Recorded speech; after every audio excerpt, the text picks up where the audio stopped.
আমার অনেক দিনের ইচ্ছে পূরণ হতে যাচ্ছে। সো হ্যালো এভরিওয়ান, আসসালামু আলাইকুম। আজকের ব্লগটা মূলত হানিমুন ট্রিপ নিয়ে। আমরা রাত 11:30 একটা সিএনজি রেন্ট করে অক্সিজেনের উদ্দেশ্যে রওনা দিই, আর সেখান থেকে শান্তি পরিবহনে করে চলে যাই খাগড়াছড়ি সদরে। আর তখন বাজে ভোর 4:30। আমরা আলো হওয়ার জন্য অপেক্ষা করি। এরপর আমরা চাঁদের গাড়ি রেন্ট করি 12,000 টাকা দিয়ে।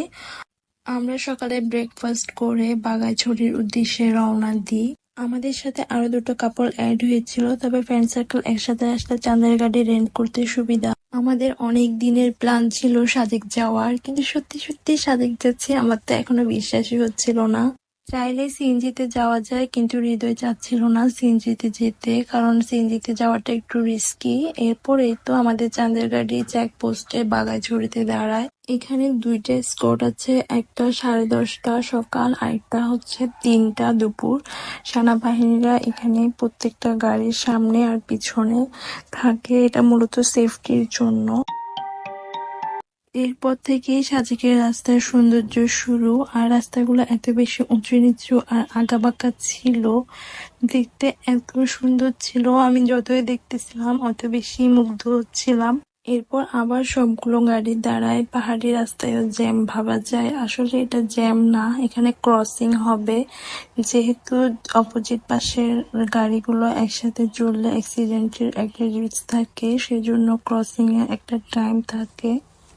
বাগাইছড়ি থেকে ছেড়ে আসা গাড়িগুলো সবগুলো একপাশে দাঁড়ায়, আর সাজেক থেকে আসা গাড়িগুলো তখন ক্রসিং করে। এরপর আমরা এখানে দাঁড়িয়ে কিছু পাহাড়ি ফ্রুটস খাই, যদিও ওই ক্লিপগুলো নেওয়া হয়নি।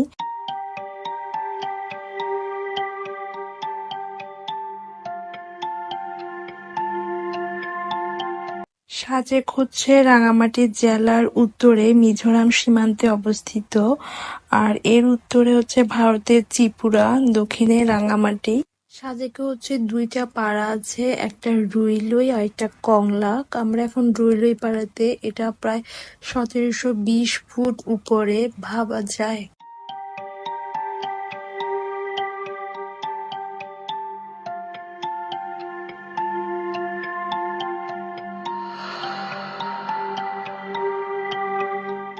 আমরা আগে থেকেই রিসোর্ট বুক করে রাখি, আর আমরা 12:30-1টার দিকে গিয়ে পৌঁছাই। এই তো এখন আমরা রিসোর্টে যাচ্ছি। আমরা সাংগ্রাই রিসোর্টটা বুক করি। এই তো রিসোর্টে যাওয়ার পথে আরো অনেকগুলো রিসোর্ট দেখা যায়, আর এটা ছিল সাংগ্রাই রিসোর্টের পথটা। এটা পাহাড়ের অনেকটা নিচে। এখন আমার সাথে দেখতে থাকুন আমাদের রিসোর্টের ভিউটা। আমি তো যতই দেখছি অত বেশি মুগ্ধ হচ্ছি।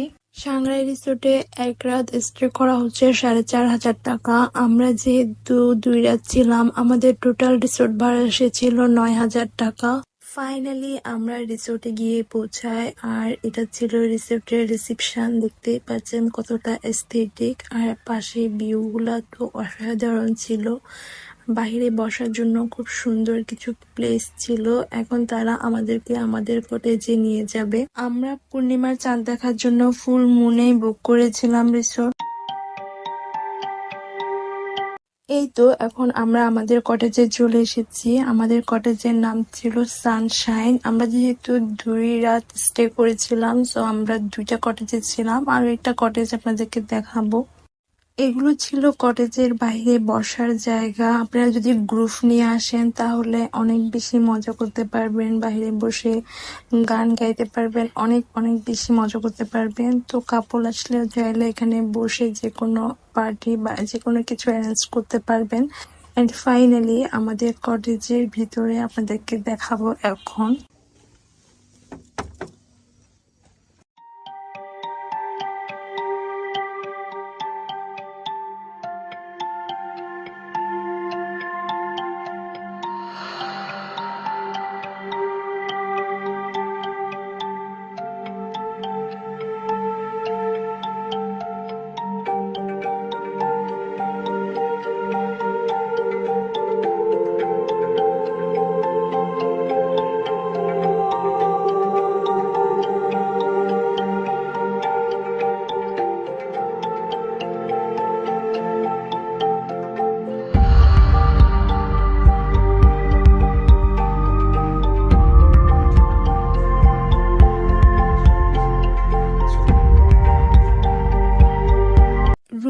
থেকে মিজোরাম ভিউটা এত অসাধারণ ছিল, আর আমি তো শুধু দোলনায় দুলছিলাম, এত ভালো লাগতেছিল।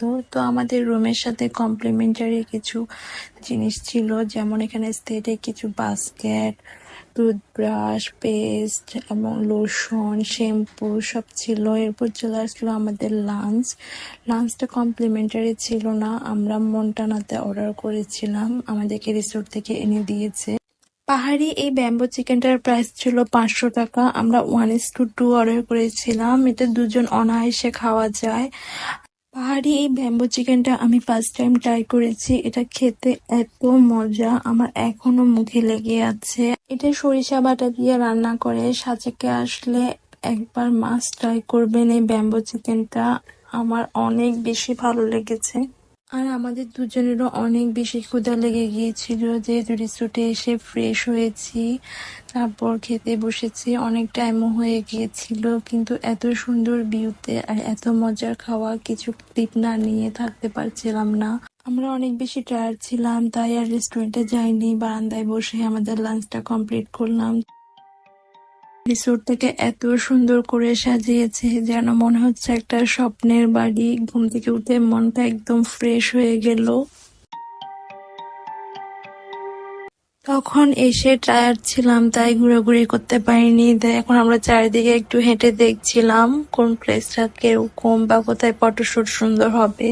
অন্যান্য রিসোর্টে তেমন ডাইনিং স্পেস আমি দেখিনি, তবে এই রিসোর্টে একটা নিজস্ব ডাইনিং স্পেস আছে, আপনারা চাইলে এখানে লাঞ্চ অথবা ডিনার এনজয় করতে পারবেন, তবে সেটা কমপ্লিমেন্টারি না। আপনারা রেস্টুরেন্টে অর্ডার করলে রিসোর্টের স্টাফরা গিয়ে সেটা নিয়ে আসবে, এটা একটা গুড সাইড তাদের। এই তো আমি এখানে হাঁটছিলাম, আর টমিরাও আমার সাথে হাঁটছিল, এত দুষ্টু ছিল টমিগুলো, আর কি কিউট দেখুন, ওরা আমার পিছু ছাড়ছিলই না, আমার শাড়ি আঁচল কামড় দিয়ে দিয়ে দেখছিল। আমি ওদেরকে আদর করছিলাম দেখে ওরা আরো বেশি মায়ায় পড়ে গেছে, এখন আমাদের পিছু ছাড়ছে না। আমরা ভাবছিলাম একটু হাঁটতে যাব, না ওরা আমাদের পিছু ছাড়বে না। দেখেন আপনাদের ভাইয়ের সাথেও দুষ্টামি করতেছিল, কিভাবে আমার শাড়ির আঁচল কামড় দিয়ে ধরে রাখছে, আমাকে ছাড়ছেই না।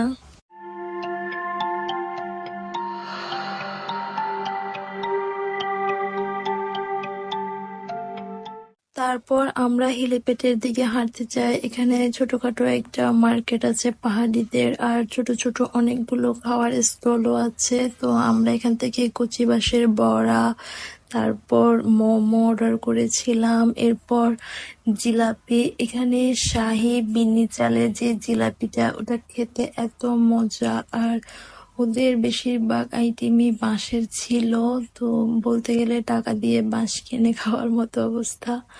এরপর আমরা বাঁশের চা খেলাম, এটা আসলেই অনেক বেশি মজার ছিল। তো মামা আমাদেরকে চা বানিয়ে দিচ্ছিল বাঁশের মধ্যে, এটা আমার কাছে অনেক বেশি সুন্দর লেগেছে, আর এটা অনেক ট্রেডিশনাল পাহাড়িদের একটা খাবার। তখন নভেম্বর মাস ছিল, তাও পাহাড়ে অনেক বেশি শীত পড়ছিল, আর শীতের মধ্যে এই চাটা আমার কাছে অনেক বেশি মজা লেগেছে। পাহাড়ে খাবারের প্রত্যেকটা আইটেমই আমার কাছে টেস্ট অনুযায়ী প্রাইস রিজনেবল মনে হয়েছে। এই তো মামা আমাকে চাটা দিচ্ছিল, আর চাটা খেতে আসলেই অনেক মজা। পাহাড়ে আসলে সবাই এই ব্যাম্বো টিটা একবার হলেও ট্রাই করবে। সারাদিন ঘোরাঘুরির পর এখন আমরা কটেজে ব্যাক করলাম, কিন্তু এসে আমি যে এত বেশি সারপ্রাইজ হব সেটা তো আগে জানতাম না। আমার অনেক দিনের ইচ্ছা ছিল ক্যান্ডেল নাইট ডিনার করার, আর সেটা ও মনে রেখেছে। আমার ছোটখাটো প্রত্যেকটা আবদার ও পূরণ করার চেষ্টা করে। আমার হানিমুন ব্লগ আপনাদের কাছে কেমন লেগেছে অবশ্যই কমেন্ট করতে ভুলবেন না। আজকের মতো বিদায় নিচ্ছি, আল্লাহ হাফেজ।